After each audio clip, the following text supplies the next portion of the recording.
नमस्कार दोस्तों, हर्षित द्विवेदी एजुकेशन में आपका स्वागत है। मेरा नाम है विनीत सागर।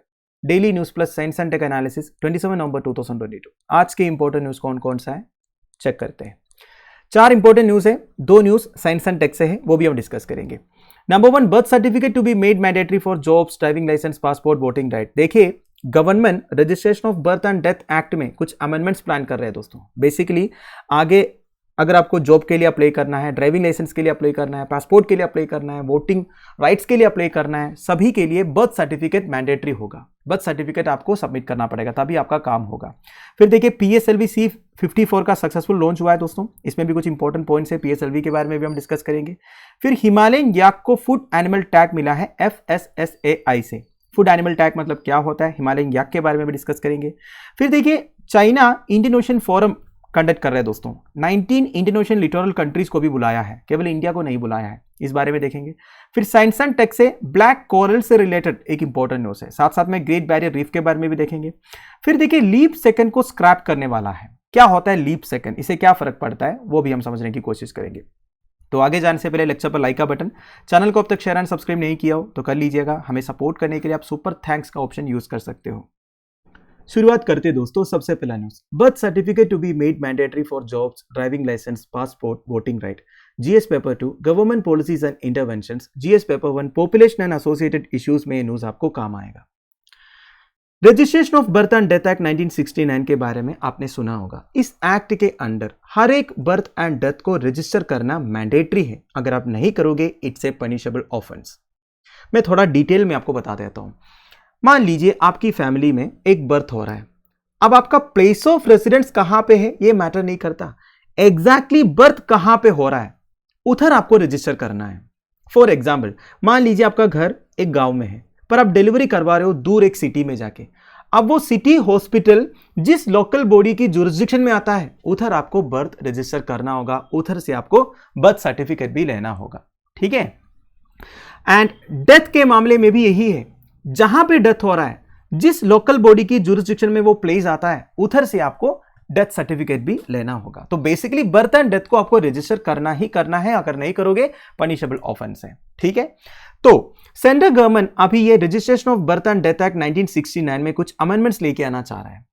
सेंट्रल गवर्नमेंट ने ये प्रपोज किया है, बर्थ सर्टिफिकेट एक मैंडेटरी डॉक्यूमेंट होगा for almost every sphere of life.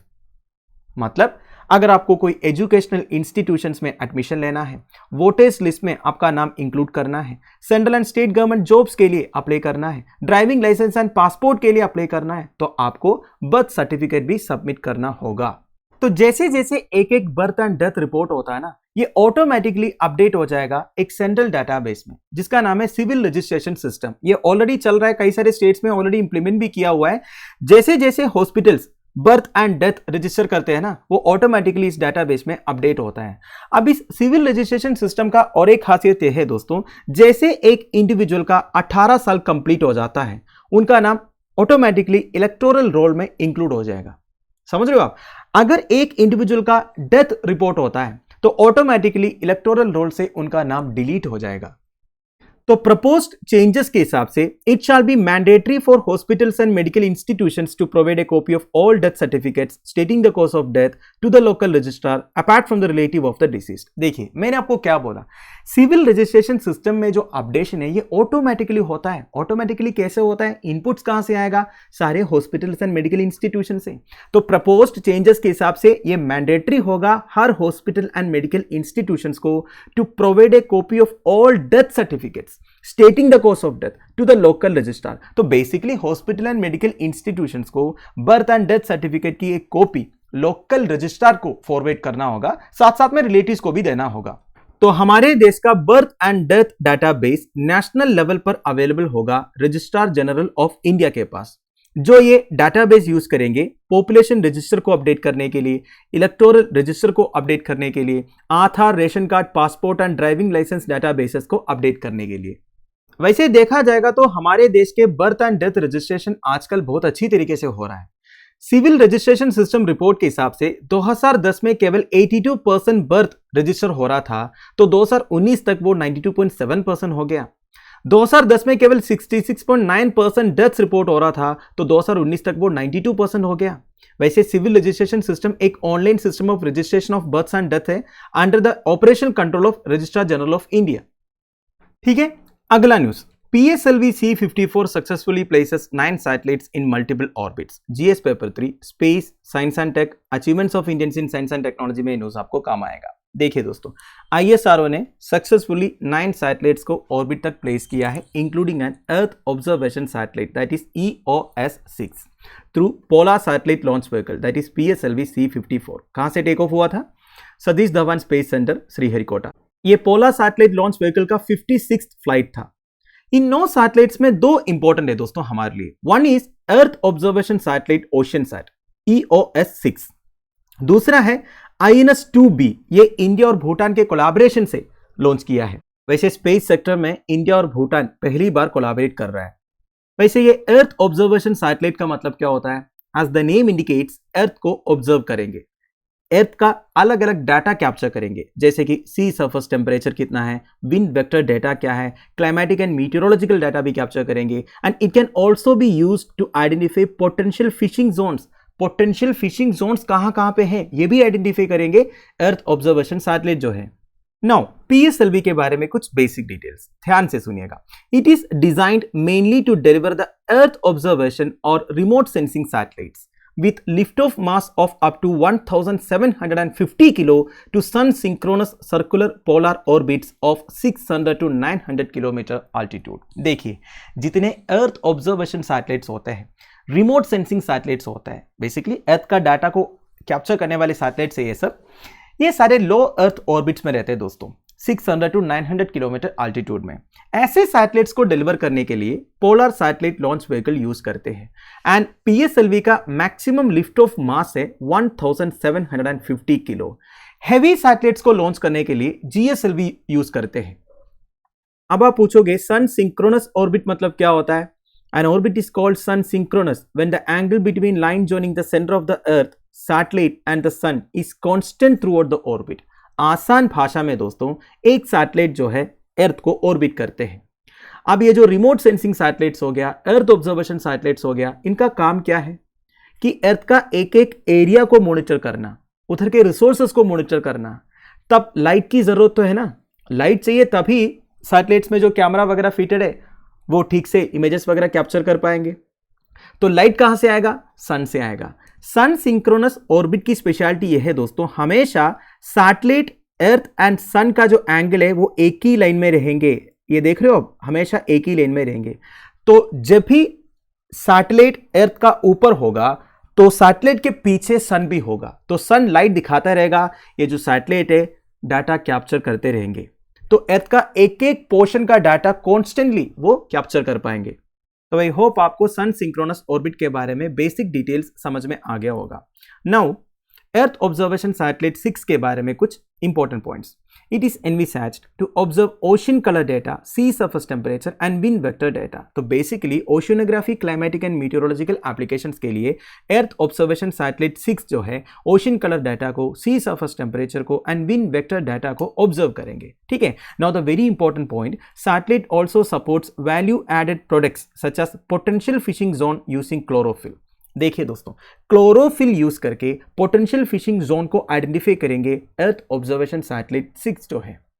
Chlorophyll क्या होता है? अब सबको पता होगा, फोटोसिंथेसिस का एक इंपॉर्टेंट कंपोनेंट है क्लोरोफिल। प्लांट्स को ग्रीन कलर देने में क्लोरोफिल का काम है कि नहीं? लाइट एनर्जी को केमिकल एनर्जी में कन्वर्ट करते हैं क्लोरोफिल। तो ये क्लोरोफिल जो है ना दोस्तों, it is an indicator for the abundance of photosynthetic plankton. तो सी सरफेस में फोटोसिंथेटिक प्लैंक्टन का अबंडेंस का एक इंडिकेटर भी है क्लोरोफिल जो है। ठीक है, phytoplankton are microscopic single celled algae that drift at the surface of the ocean. तो ओशन सरफेस में ड्रिफ्ट करने वाला एक माइक्रोस्कोपिक सिंगल सेल्ड एल्गे है फाइटोप्लैंक्टन।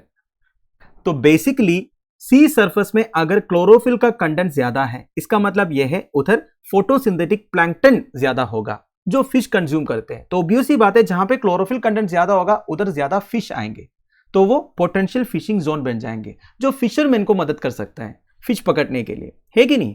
तो क्लोरोफिल कंटेंट का एक क्राइटेरिया मैं आपको बता देता हूं। अगर 0.2 मिलीग्राम पर मीटर क्यूब से ज्यादा क्लोरोफिल है पानी में, तो ये पोटेंशियल फिशिंग जोन है।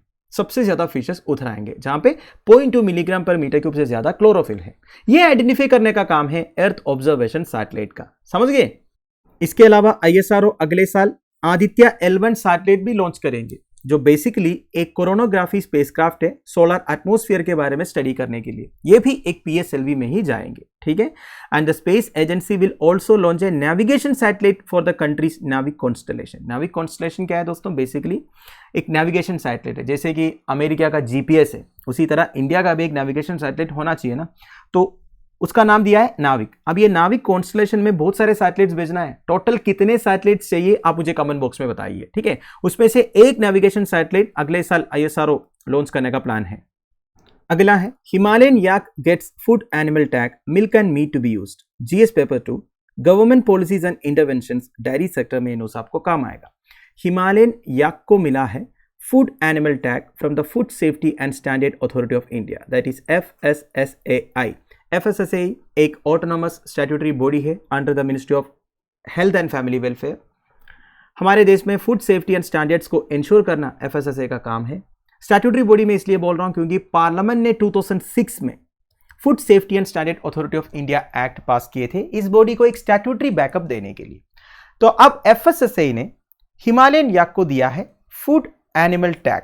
फूड एनिमल टैग का मतलब क्या होता है? मतलब एक एनिमल का जो प्रोडक्ट्स है, चाहे वो मीट हो या मिल्क हो, उसे हम कंज्यूम कर सकते हैं, ये बताने वाला, ये सर्टिफाई करने वाला एक टैग है दोस्तों, फूड एनिमल टैग। अभी तक हिमालयन याक का मिल्क या मीट हमारे conventional dairy and meat industry का पार्ट नहीं था।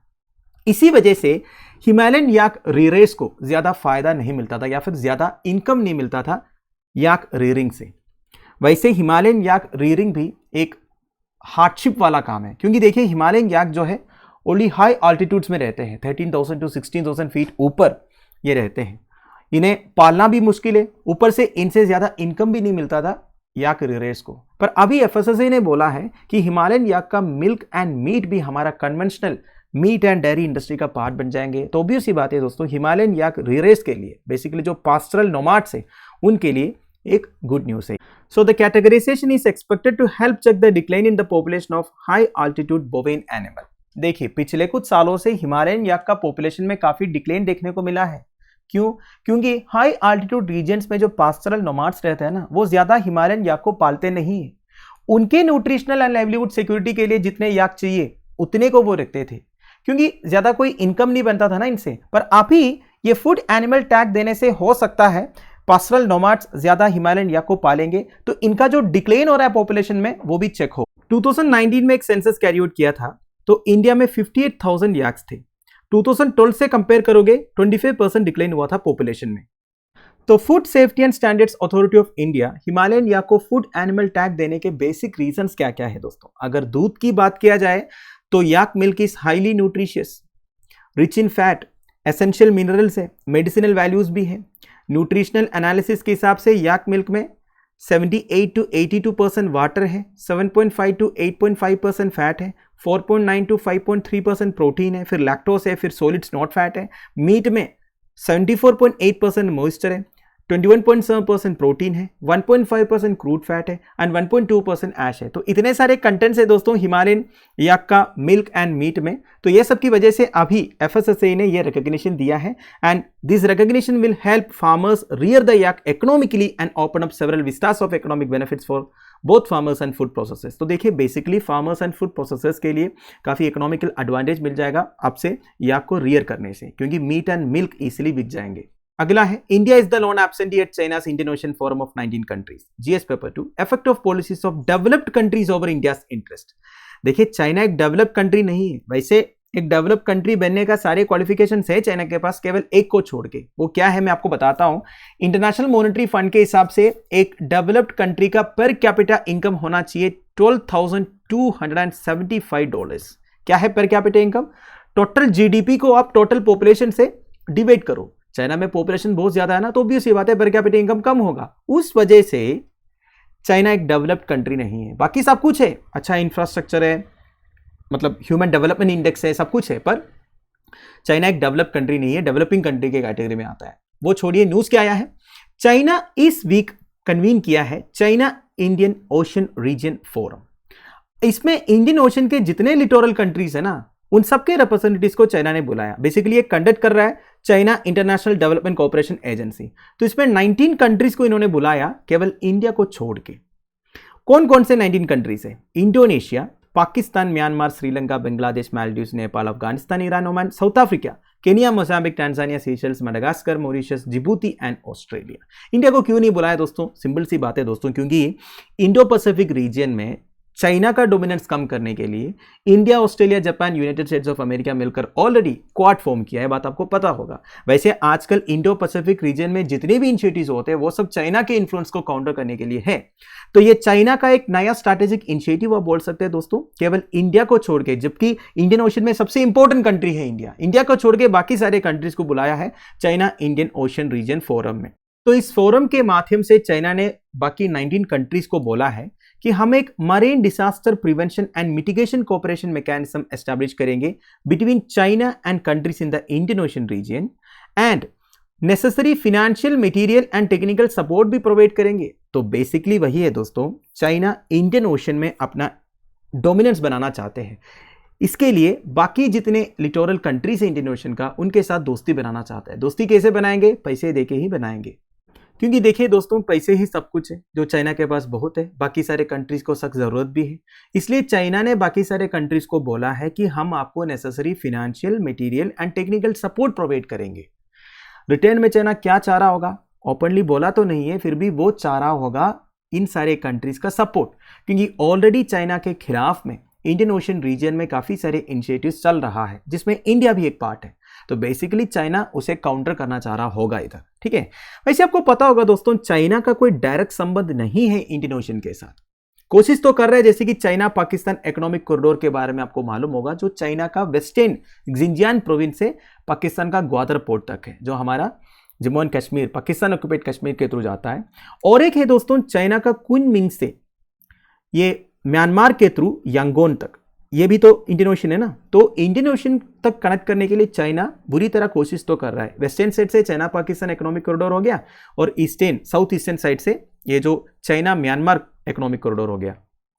इसके अलावा भी चाइना ने बहुत कुछ बातें बोला है, जो अक्सर इस तरह के फोरम्स में किए जाते हैं, जैसे कि पॉलिसी कोऑर्डिनेशन को स्ट्रेंथन करेंगे, डेवलपमेंट कोऑपरेशन को डीपन करेंगे, marine resources such as fisheries, renewable energy, tourism, shipping, ये सबको सस्टेनेबल तरीके से यूज करेंगे, इससे हम इकोनॉमिक बेनिफिट्स को ऑब्टेन करेंगे वगैरह वगैरह।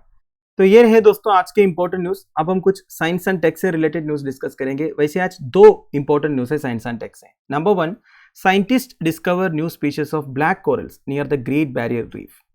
सबसे पहले ग्रेट बैरियर रीफ के बारे में। दुनिया का most extensive and spectacular coral reef ecosystem है, जहां पे 2900 से ज्यादा इंडिविजुअल रीफ है एंड 900 आइलैंड्स है। कहां पे लोकेटेड है? ऑस्ट्रेलिया का क्वींसलैंड प्रोविंस के ईस्टर्न साइड में कोरल सी में लोकेटेड है दोस्तों great barrier reef. It can be seen from outer space also. Outer space से एस्ट्रोनॉट्स ग्रेट बैरियर रीफ देख सकते हैं। ऑब्वियसली बात है, पावरफुल लेंस वगैरह यूज करना पड़ेगा तभी दिखेगा, ऐसे ही नहीं दिखेगा। एंड ग्रेट बैरियर रीफ दुनिया का बिगेस्ट सिंगल स्ट्रक्चर है मेड बाय लिविंग ऑर्गेनिजम्स, और ये लिविंग ऑर्गेनिजम्स का नाम है कोरल पोलिप्स। ठीक है, polyps are tiny soft bodied organisms. Polyps के बेस साइड में एक हार्ड प्रोटेक्टिव लाइमस्टोन स्केलेटन है, जिसे कैलिकल बोलते हैं, which forms the structure of coral reef. तो कोरल रीफ का जो स्ट्रक्चर है उसे फॉर्म करते हैं कैलिकल। कैलिकल बेसिकली एक हार्ड प्रोटेक्टिव लाइमस्टोन स्केलेटन है जो पोलिप्स के बॉटम साइड में या फिर बेस में है। ठीक है, and this polyps have microscopic algae called zooxanthellae living with in their tissues. Now this is very important, काफी बार एग्जामिनेशन में पूछ चुका है। पोलिप्स के अंदर बेसिकली उनके टिश्यूज में zooxanthellae रहते हैं दोस्तों। Corals and algae have a mutualistic या फिर सिम्बियोटिक रिलेशनशिप। तो देखिए, पोलिप्स के अंदर एक माइक्रोस्कोपिक एल्गे रहते हैं जिसका नाम है zooxanthellae। zooxanthellae और कोरल्स के बीच में एक सिम्बियोटिक रिलेशनशिप है। सिम्बियोटिक रिलेशनशिप मतलब एक दूसरे को फायदा होगा, मतलब पोलिप्स के अंदर zooxanthellae रहने से पोलिप्स को फायदा है, zooxanthellae को भी फायदा है, वो पोलिप्स के अंदर रह सकते हैं। इस तरह के रिलेशनशिप को सिम्बियोटिक रिलेशनशिप बोलते हैं, आपने पढ़ा होगा बायोलॉजी में। And it was selected as a world heritage site also in 1980। तो अभी न्यूज क्या आया है? स्मिथसोनियन इंस्टीट्यूशन वाशिंगटन के कुछ रिसर्चर्स ने 5 new species of black corals की डिस्कवरी किया है। कहाँ से? कोरल सी से। कोरल सी के सरफेस से 2500 फीट बिलो इनकी डिस्कवरी हुआ है दोस्तों। ये जो ब्लैक कोरल्स है केवल डीप वाटर्स में नहीं, शैलो वाटर्स में भी देखने को मिलेगा। जैसे कि नॉर्मल जो कोरल रीफ है शैलो वाटर्स में दिखते हैं ना, तो ब्लैक कोरल्स भी शैलो वाटर्स में दिखते हैं, पर at the same time black corals can also be found in depths of over 26,000 feet, 8,000 metres below भी ब्लैक कोरल्स की डिस्कवरी हुआ है दोस्तों। And some individual corals can live for over 4,000 years, 4,000 साल से ज्यादा ये जिंदा भी रह सकते हैं।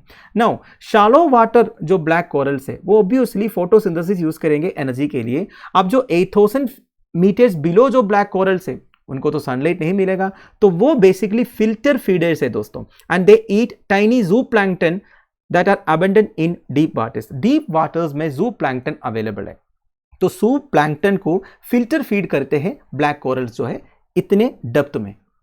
वैसे ये फिल्टर फीडर्स मतलब क्या होता है? Filter feeders are a subgroup of suspension feeding animals that feed by straining suspended matter and food particles from water. तो बेसिकली देखिए ये फिल्टरिंग करते हैं, पानी में जो सस्पेंडेड मैटर है, फूड पार्टिकल्स है, उसे फिल्टर करके ये कंज्यूम करते हैं, ठीक है। Typically by passing the water over a specialised filtering structure. तो बेसिकली ऐसे ऑर्गेनिजम्स के शरीर में एक स्पेशलाइज्ड फिल्टरिंग स्ट्रक्चर रहते हैं दोस्तों, उसे फिल्टर करके ये खाना खाते हैं, ठीक है। Some animals that use this method of feeding are clams, krill, sponges, baleen whales and many fish including some sharks। तो देखिए फिश में भी है, वेल्स में भी है, स्पॉन्जस है, क्रिल है, क्लैम्स है, इन सभी में आपको ये फिल्टर फीडिंग वाला मैकेनिज्म देखने को मिलेगा। Some birds such as flamingos, certain species of duck are also filter feeders. Flamingos तो आपको पता होगा, फ्लामिंगो फेस्टिवल इंडिया में किस लेक में होता है आप मुझे कमेंट बॉक्स में बताइए। And filter feeders can play an important role in clarifying water and are therefore considered ecosystem engineers. तो देखिए फिल्टर फीडर्स बेसिकली फिल्टर करते हैं ना, पानी में जितना सस्पेंडेड पार्टिकल्स है उसे तो कंज्यूम करते हैं, तो ये बेसिकली क्लीन करते हैं, वाटर को क्लैरिफाई करते हैं, इसलिए इसे इकोसिस्टम इंजीनियर्स भी बोलते हैं। तो अब ध्यान दीजिएगा, इस पर्टिकुलर न्यूज में से आपसे प्रीलिम्स में क्वेश्चन पूछ सकता है। 3 स्टेटमेंट्स इंपॉर्टेंट है। नंबर 1, ब्लैक कोरल्स जो है केवल डीप वाटर्स में नहीं शैलो वाटर्स में भी देखने को मिलेगा। कुछ इंडिविजुअल कोरल्स जो है 4,000 साल से ज्यादा जिंदा रहते हैं और डीप वाटर में ये फिल्टर फीडिंग करके एनर्जी ऑब्टेन करते हैं। Final news, leap seconds to be removed from official clocks from 2035।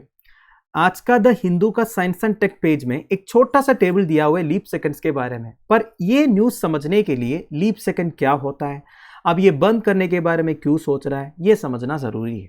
देखिए, ये leap second can be added और subtracted to modern clocks to synchronize them with earth's rotation. देखिए हमारे जो क्लॉक है ना वो अर्थ का रोटेशन स्पीड के साथ सिंक किया हुआ है। 24 घंटे मतलब अर्थ एक रोटेशन कंप्लीट करते हैं, ये आपको पता है। तो एग्जैक्टली वो 24 घंटे नहीं है, ये भी आपको पता होगा। तो अर्थ का रोटेशन स्पीड चेंज होने के हिसाब से कभी कभी हमारे जो क्लॉक है ना उसमें भी चेंजेस करना पड़ेगा। इस तरह जो चेंजेस करते हैं उसे लीप सेकंड्स बोलते हैं। ये leap second can be added और subtracted to modern clocks to synchronize them with earth's rotation. तो अर्थ के रोटेशन स्पीड के साथ सिंक करने के लिए लीप सेकंड को कभी ऐड करते हैं, कभी सब्सट्रैक्ट भी करते हैं। अभी तक लीप सेकंड्स को केवल ऐड ही किया है। 1972 में ये सिस्टम इंट्रोड्यूस किया था। 1972 से लेके अभी तक 27 लीप सेकंड्स को ऐड किया है दोस्तों, मतलब positive leap second. Positive leap second मतलब जब आप सेकंड्स को ऐड करते हैं। सो ये positive leap second adds a second to our clocks. तो 1972 में जो टाइम था और 2022 में जो टाइम है उसमें 27 सेकंड्स का एडिशन हुआ है। समझ रहे हो आप? नाउ द लास्ट टाइम ये leap second was added to our clocks was in 2016। ठीक है, 2016 में लेटेस्ट एक सेकंड ऐड किया था दुनिया भर के क्लॉक्स में। देखिए, जब हम बोलते हैं एक दिन में 24 घंटे हैं, इसका मतलब यह है we are referring to a solar day. तो ये सोलर डे का मतलब है it is the time taken by earth to complete one rotation so that the sun appears in the same position in the sky. तो देखिए, अर्थ एक बार पूरा rotate करने के लिए कितना टाइम लगता है, सो दैट सन उसी पोजीशन में आपको दिखेगा, इसे सोलर डे बोलते हैं। हाउएवर इन रियलिटी ये solar day is not exactly 24 hours. ठीक है, एग्जैक्टली 24 आवर्स नहीं एक्चुअली सोलर डे, थोड़ा सा मिली सेकेंड्स ज्यादा या कम होते रहते हैं। To compensate for the fact earth was spinning slower than usual, positive leap seconds were used. तो जब भी अर्थ का स्पिनिंग टाइम कम होता है तो उसे कॉम्पनसेट करने के लिए सेकेंड्स को हम ऐड करते थे। अब देखिए ऐसा नहीं 1.68 मिली सेकेंड्स कम हुआ तो हमने 1 सेकेंड ऐड किया, इतने सालों से थोड़ा थोड़ा थोड़ा करके जो स्पिनिंग स्पीड कम हो रहा था उसे क्यूमुलेटिवली हमने 1 सेकेंड करके ऐड किया था। इस तरह हमने टोटल 27 लीप सेकेंड्स ऐड किया है 1972 से लेके अब तक। समझ रहे हो ना मैं क्या बोल रहा हूं? नो, अब ध्यान से सुनिएगा। 2019 तक अर्थ का स्पिनिंग टाइम स्लोवर था, मतलब 24 घंटे से ज्यादा लग जाता था एक रोटेशन को कंप्लीट करने में। For example March 22, 2019 longest day of 2019 था। वन सोलर डे 1.68 मिली सेकेंड्स ज्यादा था 24 घंटे में से, मतलब अर्थ को वन रोटेशन कंप्लीट करने के लिए 24 आवर्स एंड 1.68 मिली सेकेंड्स लग गया। पर 2019 के बाद यह देखने को मिला दोस्तों कि अर्थ का स्पिनिंग टाइम फास्टर हो रहा है। For example July 19, 2020 was the shortest day of that year. The day was 1.47 milliseconds short of 24 hours, मतलब 24 आवर्स से पहले ही अर्थ ने अपना स्पिनिंग कंप्लीट कर लिया। तो अब आप सोचिए दोस्तों, अब तो अर्थ का स्पिनिंग टाइम फास्टर हो रहा है, मतलब 24 घंटे से पहले ही अर्थ एक रोटेशन कंप्लीट कर रहा है। तो हमें क्या करना पड़ेगा? नेगेटिव लीप सेकेंड्स यूज करना पड़ेगा, मतलब कुछ साल के बाद 1 लीप सेकेंड हमें कम करना पड़ेगा। पर इससे क्या होगा दोस्तों? पॉजिटिव लीप सेकेंड से उतना प्रॉब्लम नहीं हो रहा था, पर नेगेटिव लीप सेकेंड से क्या होगा? It would mean that our clocks skip 1 second which could create problems for IT systems। जितने IT systems आजकल यूज हो रहा है उसमें से अगर 1 सेकंड स्किप हो जाएगा तो प्रॉब्लम क्रिएट होगा। बेसिकली ये सिस्टम डेट एंड टाइम वगैरह मैच नहीं करने से पूरा प्रॉब्लम हो जाएगा। तो मेटा, गूगल जैसे जो टेक्नोलॉजिकल कंपनीज हैं उन्होंने बोला है ये लीप सेकंड्स वाला जो सिस्टम है उसे स्क्रैप कर दो, क्योंकि उससे ज्यादा कोई फर्क नहीं पड़ता है, किसी को पता नहीं चलता है कि टाइम ज्यादा हो गया कम हो गया। ठीक है, तो ये सिस्टम अभी करने की जरूरत नहीं है, फालतू में हमारा जो क्लॉक्स है उसे चेंज करना पड़ेगा। देखिए 1972 से लेके 2016 तक 27 सेकंड्स का ऐड ऑन हुआ था, किसी को पता चला? नहीं पता चला ना, तो वही मैं बोल रहा हूं। तो अभी सभी ने मिलकर ये सोचा है कि ये जो लीप सेकंड्स वाला सिस्टम है उसे खत्म ही करते हैं। तो दोस्तों दैट्स इट। आई होप आपको वीडियो इंफॉर्मेटिव लगा होगा। लेक्चर की पीडीएफ एज यूजुअल आपको टेलीग्राम चैनल में मिल जाएगा, जिसका लिंक नीचे डिस्क्रिप्शन बॉक्स में प्रोवाइडेड है। Thank you for watching, bye bye, have a nice day.